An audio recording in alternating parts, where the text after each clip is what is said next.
ఏటీ తెలుగు న్యూస్ కి స్వాగతం. ముందుగా ముఖ్యాంశాలు. వైఎస్ఆర్సీపీ పార్టీ కేంద్ర కార్యాలయంలో సజ్జల రామకృష్ణారెడ్డి మీడియా సమావేశం.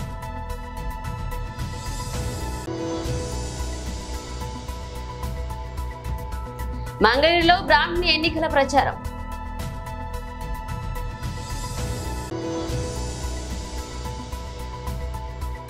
వారాహి విజయబేరి బహిరంగ సభ.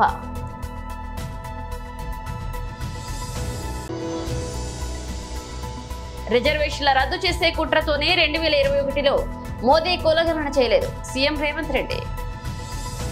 వైఎస్ఆర్సీపీ పార్టీ కేంద్ర కార్యాలయంలో సజ్జల రామకృష్ణారెడ్డి మీడియా సమావేశమయ్యారు. ఎడాపెడా తాకట్టు పెట్టుకుంటారు, ల్యాండ్ గ్రాబింగ్ కిందకి పోతుంది అని చెప్పడము ఇంకో దారుణం. రెండు విషపూరితమైనవి. రెండవది మరి వ్యవస్థల మీద విశ్వాసం పోయే రకంగా మనం సిటిజన్ ఎవరైనా సరే పౌర సమాజం ప్రభుత్వం అంటే వాటి పెట్టే నిబంధనలైనా ఇంకోటైనా రూల్స్ అయినా ఫాలో అవుతూ ఉంటాం. ఆ ప్రభుత్వమే మింగేస్తుంది, ప్రభుత్వాధినేతే మింగేస్తాడు అన్న ప్రచారం తీసుకురావడం అంటే ఇంకంతకంటే ఘోరం ఏముంటుంది. అంటే దేన్ని నమ్మాలి అప్పుడు పౌరులు? ఈ క్వశ్చన్ ఎప్పుడు వస్తుంది. ఇది చేసేది ఎవరు? అధికారంలోకి రావాలనుకునేవాళ్ళు, ఓ రాజకీయ పార్టీగా చెప్పుకునేవాళ్ళు, అందులోనూ 14 ఏళ్ళు ముఖ్యమంత్రిగా చేశారని చెప్పుకుని గర్వంగా చెప్పుకుని 40 ఏళ్ళు రాజకీయ జీవితం ఉందని చెప్పుకునే చంద్రబాబు నాయుడు లాంటి ఇంతకంటే ఘోరం ఏమైనా ఉంటుందా? అసలు ఎక్కడికి తీసుకోవాలనుకుంటున్నాడు ఈయన? ల్యాండ్ టైటిలింగ్ యాక్ట్ అది నిజానికి దేనికి వస్తుంది అంటే అక్రమాలకు చెక్ పెట్టడానికి ఒక ఆదర్శప్రాయమైంది. ఒక కంక్లూజివ్గా మన ఆస్తి ఏదైనా ఉంటే దాని మీద ఎవడి కన్ను పడకుండా, పడినా ఒక భద్రత దాని చుట్టూ ఉండి ప్రభుత్వమే గ్యారెంటీ ఇచ్చే రకంగా ఒక ఆదర్శప్రాయమైన ఒక చట్టం తయారయ్యే ప్రాసెస్లో ఉంది. అది ఇంకా చట్టం తయారై గెజిట్ అయింది తప్ప దాని ప్రొసీజర్లు ఇవి కానీ ఏ రకంగా పోవాలని కానీ ఇవి పూర్తి చేసి మళ్ళీ ఇంప్లిమెంటేషన్లోకి రావాలంటే ఇంకొక కండిషన్ ఉంది మనకు పెట్టుకుంది. సమగ్ర భూ సర్వే జరగాల. మనము ఇన్నాళ్ళు జరుగుతూ వచ్చింది పేపర్ డాక్యుమెంట్ మీద బేస్ చేసుకొని ఆస్తి వ్యవహారాలు నడుస్తుంటే, అంటే ల్యాండ్ ఉంటుందో ఉండదో సంబంధంలా డాక్యుమెంట్లో ఉంటుంది. ఫలానా రామకృష్ణారెడ్డికి ఇన్ని ఎకరాల భూమి ఉంటుందని, అలా లేకపోయినా కూడా డాక్యుమెంట్ ఉండొచ్చు, లేదా అందులో తేడాలు ఉండొచ్చు. ఇప్పుడు మారాల్చాలనుకున్నది రియల్గా నీ భూమి ఎంత ఉందో ఆ భూమికి సంబంధించిన యాక్చువల్ వాస్తవం ప్రతిబింబించేలాగా డాక్యుమెంట్ తయారు చేయడము. అంటే ఇన్స్టెడ్ ఆఫ్ పేపర్ నుంచి భూమి మీదకి పోయేది అది ఎప్పుడు వివాదాలు సృష్టిస్తుంది. ఒకే భూమి మీద 10 రకాల డాక్యుమెంట్లు ఉంటున్నాయి.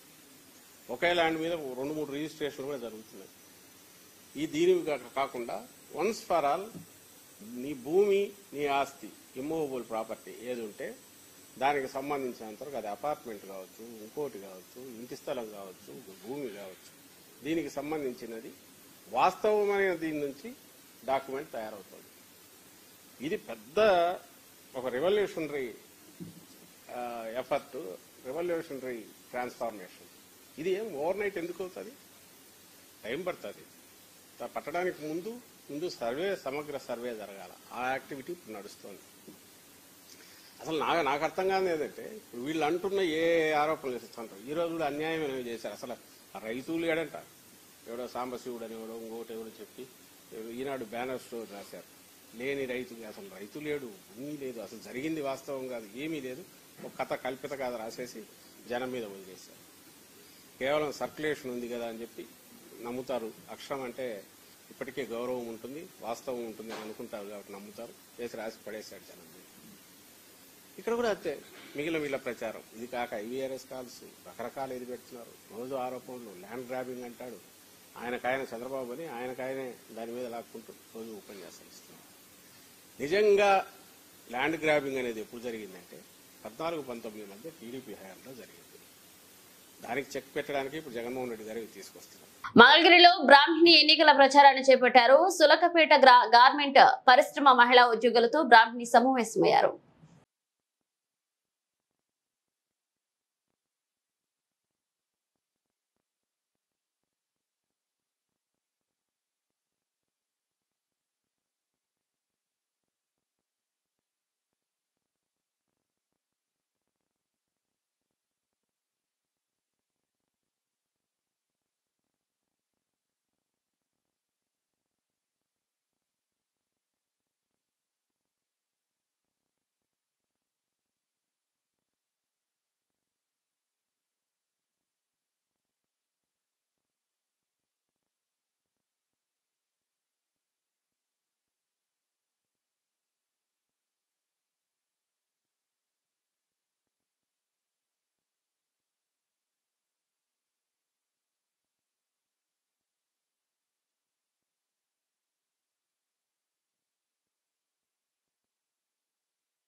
There is one phone line is there with the reporting machine selected. First is training purpose. Okay. Upstairs, how long is training for that? There is around 30 to 45 days for me. Okay. Very nice. Yeah. Every how many days do you run a batch? Batch it is like a 45 machine to 65 machine batch. Okay. So whenever the people is moving out from the company, we are replacing those. Okay. How many people are working in this facility? At around 70 people are working now. Yes. మొత్తం అన్ని facilities మొత్తం. ఇక్కడ schools facilities 2 facilities ఉన్నాయి. ఒకటే మీకు ఇంకోటి మనం వాళ్ళు అప్పుడే around 50 people are working there. Okay. About 120. Yes, 120 to 130. Okay. In the peak season, here itself it will go up to the 120.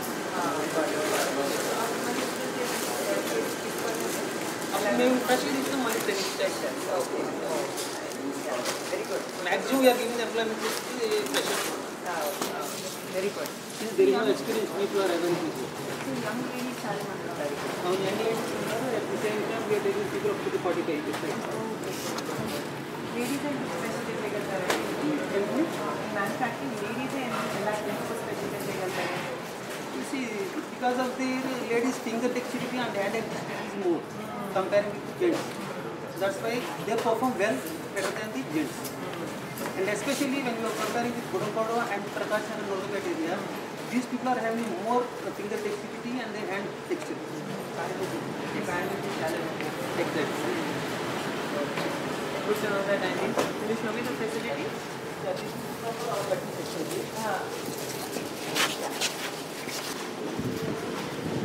Varahi విజయవేరి బహిరంగ సభలో పాల్గొన్నారు పవన్ కళ్యాణ్. రేపల్లో చాలా ఊర్లు ఉన్నాను కానీ ఉమ్మడి గుంటూరు జిల్లా బాపట్లో పుట్టాను నేను. గత ఎన్నికలకు కూడా రాలేకపోయాను. ఈసారి అదృష్టం నాకు లభించింది. మేబీ రేపల్లకి రాలేదని అనుకుంటా, నాకు అవకాశం ఇవ్వలేకపోయింది పోయినసారి. ఇక్కడ రేపల్లిలో ఇంత అద్భుతమైన ప్రేమ, స్వాగతం, గుండెల్లో పెట్టుకొని ఆదరించే అన్నదమ్ములు, దీవించే ఆడపడుచులు, 2 చేతులతోటి నువ్వు బాగుండాలని ఆశీర్వదించే పెద్దలు, ఇంతమంది ప్రేమని నోచుకున్నందుకు మనస్ఫూర్తిగా మీ అందరికీ పేరు పేరున ప్రతి ఒక్కరికి నా హృదయపూర్వక ధన్యవాదాలు. నేను గత దశాబ్ద కాలంగా ఎన్ని ఒడిదుడుకులు తట్టుకున్నా ఒక పార్టీని నడపగలుగుతున్నానంటే సమరానికి సిద్ధమైన వీరులు, యుద్ధానికి జంకని యోధులు, జన సైనికులు. అంటే ఈ రోజున పవన్ కళ్యాణ్ బయటకు వచ్చి మనకి టీడీపీ నాయకులు, తెలుగుదేశం నాయకులు వచ్చి మద్దతు తెలపగలిగానంటే నాకు అండగా ఉన్న జన సైనికులు లేకపోతే నేను ఎంత ధైర్యం ఉన్నా కానీ ఒక్కడనే. మీరు రోడ్ల మీదకి రాకపోతే, మీ ధైర్యాన్ని చూపించకపోతే నిజంగా ఏమి చేయలేం. అలాగే వీర మహిళలకు కూడా ప్రత్యేకించిన ధన్యవాదాలు. అంటే ఎన్నో సందర్భాల్లో నిజంగా యువత రోడ్ల మీదకి వస్తే 151 ఎమ్మెల్యేలుండి 30 మంది ఎంపీలుండి గుండాగర్దీ చేసే ప్రభుత్వం, అరాచకం చేసే ప్రభుత్వం, దాడులు దోపిడీలు చేసే ప్రభుత్వం, పేకాటలు నడిపే ప్రభుత్వం, యువతకు ఉపాధి అవకాశాలు ఇవ్వని ప్రభుత్వం, కనీసం సాగునీటి అవసరాలు తీర్చని ప్రభుత్వం, ఇవన్నిటిని తట్టుకొని నిలబడగలిగాను. నేను తెలుగుదేశం పార్టీకి అండగా ఉండగలిగానంటే మబ్బుల్లో పరిగెత్తే పిడుగులు లాంటి మా జన సైనికులకి, కథం తొక్కే వీర మహిళలకి, మీ అందరికీ 2 చేతులెత్తి నేను నమస్కారం తెలియజేస్తున్నాను. ఒకసారి నిజంగా ప్రభావం అయ్యే యువత ముందుకొస్తే ఎలాంటి అరాచకాలైనా మనకి అడ్డుకోవచ్చు అనేది మీరే నిదర్శనం. సో మీ అందరికీ ఎందుకు నేను చాలాసార్లు ఇంటర్వ్యూస్లో మధ్యన మాట్లాడుతూ ఉన్నాను. అందరూ అడుగుతున్నారు, రాజీవ్ సర్దేశాయ్ దగ్గర నుంచి ఈ నేషనల్ ఛానల్స్ అంతా అడుగుతున్నారు, మీరు ఎందుకు ఓడిపోయినా బలంగా ఉన్నారు, ఎందుకు నిలబడ్డారు అంటే, నేను చాలా మా నాన్న ఇక్కడ మంగళగిరిలో దగ్గర నుంచి పొన్నూరు, బాపట్ల ఇలాంటి ప్రాంతాల్లో ఒక కానిస్టేబుల్గా పనిచేసిన వ్యక్తి. సో నాకు సగటు మనిషి మీద ఉన్న కష్టాలు తెలుసు. నాకు అన్నిటికంటే కూడా మన కాళ్ళ మీద మనం నిలబడగటానికి అవకాశాల కోసం ఎదురు చూస్తూ ఉంటాం. సెల్ఫ్ రెస్పెక్ట్ కోసం, ఆత్మగౌరవం కోసం తపన పడుతూ ఉంటాం. మనకు ఎవరికి ఇంకొక డబ్బు అవసరం లేదు. కానీ మనం మన ఆత్మగౌరవాన్ని దెబ్బతీస్తూ ఉంటే ఎదురు తిరగాలనిపిస్తుంది, రకరకాలుగా పోరాటాలు చేయాలనిపిస్తుంది. సో సగటు మనిషి కోపం, ఆవేదనని అర్థం చేసుకున్నవాడిని.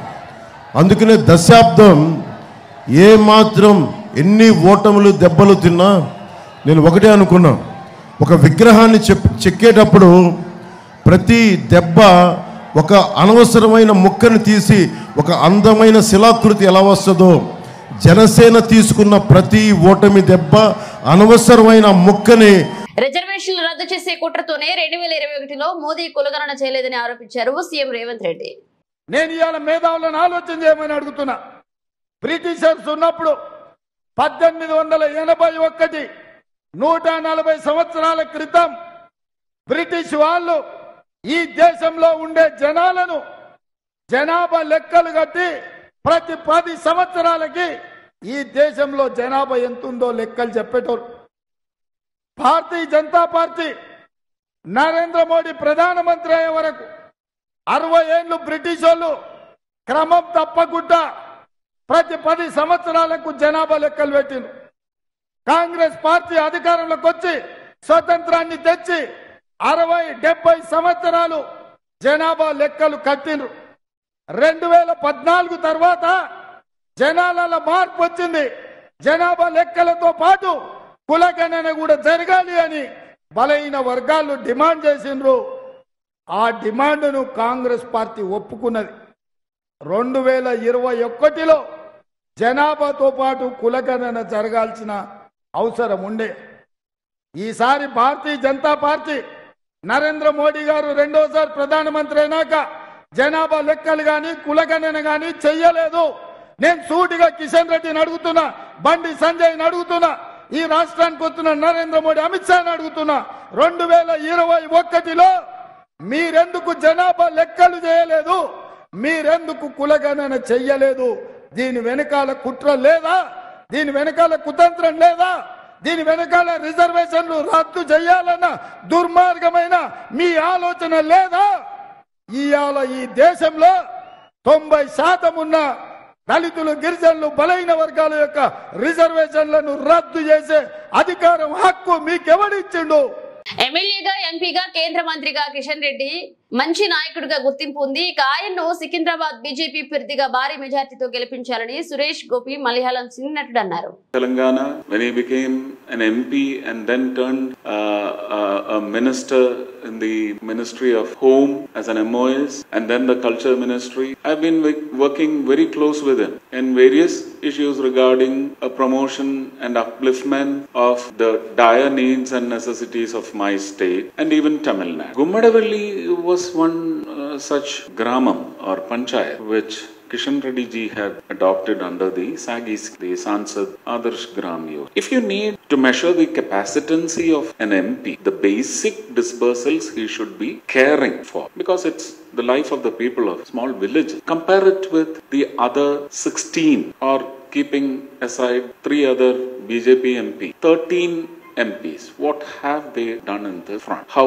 glittery was their work? Because I still believe that there was a recent declaration from the Prime Minister that he was going to work on the living standard, the standard of living in the mediocre middle class level of the citizens of the country, and then downward. So this is what the Sansad Adarsh Gram Yojana aims at. So kindly check the data of disbursals pertaining to SAGI by 13 MPs who are not BJP MP. You will be able to measure the capacitancy of which I am sure Kishan Reddy has performed so very well, even better than me, because he was a minister too. So I wish he is in the cabinet next time. So I pray to the people, hands folded to Telangana, that Kishan Reddy garu be elected with a huge margin of successful glittery vote. But please vote on the 30th. Make it compulsory. And also request that majority of the constituencies should then send their representatives clicking on the load. Thank you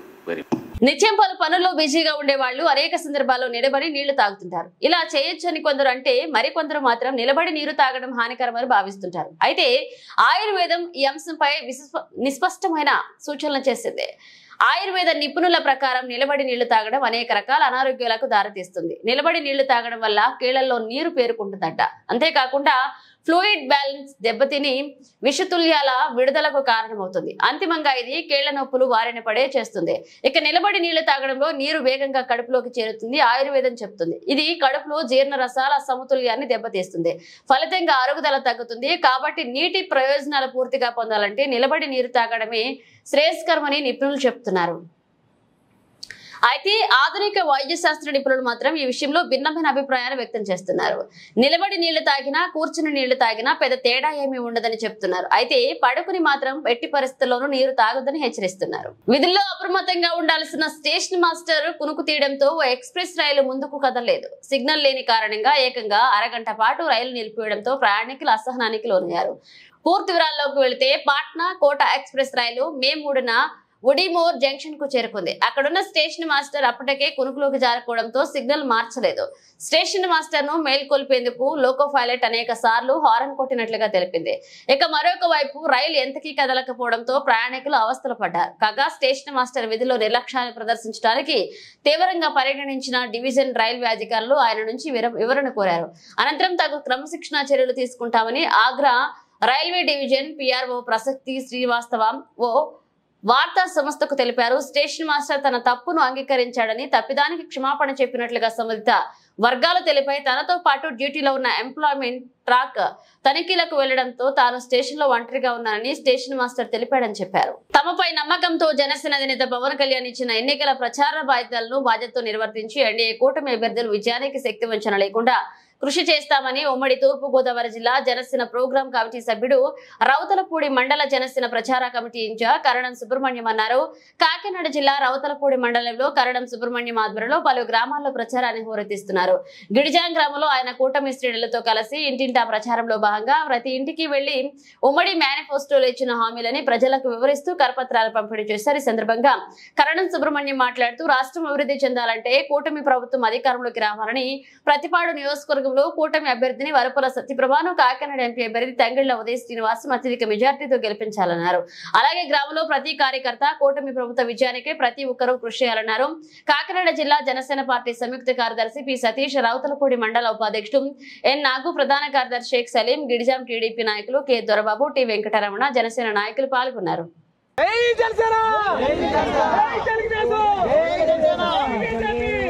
నమస్కారం, నా పేరు అంటపరెడ్డి అప్పారావు, గిడిజాం గ్రామ party ప్రెసిడెంట్ని.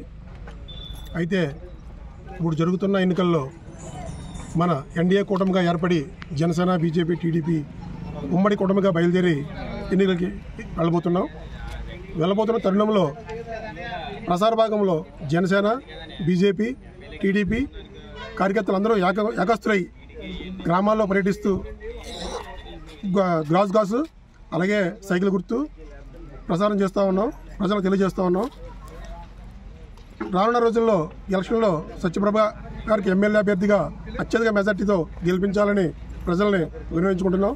అలాగే MP అభ్యర్థిగా తంగిళ్ల ఉదయ శ్రీనివాస్ గారిని కూడా గాజు glass గుర్తుపై ఓటు వేసి అఖండ మెజార్టీతో గెలిపించాలని ఈ సభాముఖంగా తెలియజేస్తూ ఉన్నాం. కాబట్టి ఈ ఎన్డీఏ కూటమిని అందరూ గెలిపించాలని, గెలిపిస్తేనే అభివృద్ధి కొనసాగుతుందని చెప్పేసి ఈ పత్రిక ముఖంగా తెలియజేస్తా. బులెటిన్ ముగించే ముందు హెడ్లైన్స్ మరోసారి. వైఎస్ఆర్సీపీ పార్టీ కేంద్ర కార్యాలయంలో సజ్జల రామకృష్ణారెడ్డి మీడియా సమావేశం.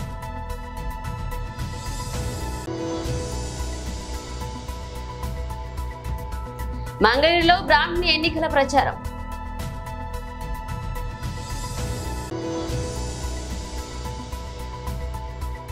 వారాహి విజయబేరి బహిరంగ సభ.